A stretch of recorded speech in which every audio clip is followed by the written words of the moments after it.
ఆశ్వీజమాసం చిట్ట చివర వచ్చేటటువంటి అమావాస్య ఒక్కదానికే దీపావళి అమావాస్య అని ఒక ప్రత్యేకమైన పేరు. దీపావళి అంటే దీపముల వరుస అని. అందుకే దీపావళి అమావాస్య నాడు ఒక ప్రత్యేకత ఉంది. మనం ఎప్పుడు స్నానం చేసినా లౌకికమైనటువంటి జలములతో స్నానం చేస్తే గంగే యమునే చైవ గోదావరి సరస్వతి నర్మదే సింధు కావేర్యౌ జలేస్మిన్ సన్నిధింకురు అంటాం. మొట్టమొదట గంగ పేరు చెప్పి ఆ గంగ ఈ నీటి యందు ఆవాహన అగుగాక అని అడుగుతాం. కానీ ఒక్క దీపావళి అమావాస్య తిథి నాడు మాత్రం ఎక్కడెక్కడ నీరున్నా గంగ ఆ నీటిలోకి ఆవాహన అవుతుంది.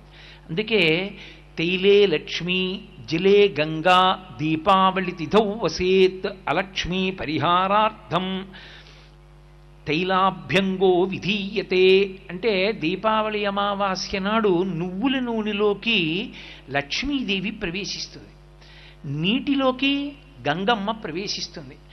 ఎవరు దీపావళి అమావాస్య నాడు ప్రాతకాలంలో అసలు యథార్థమునకు మజ్జనం లేని స్నానం చెయ్యకూడదు. మజ్జనం అంటే తలతో కలిపి శరీరం మునిగితేనే స్నానం, లేకపోతే గౌణ స్నానం అంటారు. అన్ని వేళలా యథార్థానికి చెంబుతో నీళ్లు తీసి నేను పోసుకుంటాను అనకూడదు. నదీ స్నానం కానీ ప్రవాహ జలబల యందు స్నానం కానీ చెయ్యాలి. కానీ ఒక్క దీపావళి అమావాస్య నాటి ప్రత్యేకత ఏమి అంటే ఆ రోజున గంగాదేవి వచ్చి నీటిని ఆవహిస్తుంది, లక్ష్మీదేవి వచ్చి నువ్వుల నూనెని ఆవహిస్తుంది.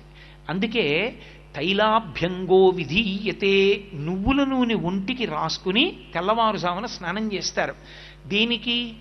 ఆ నూనె శరీరానికి తగిలితే అలక్ష్మీ పరిహారార్థం, లక్ష్మీ స్పర్శ చేత అలక్ష్మి పోతుంది.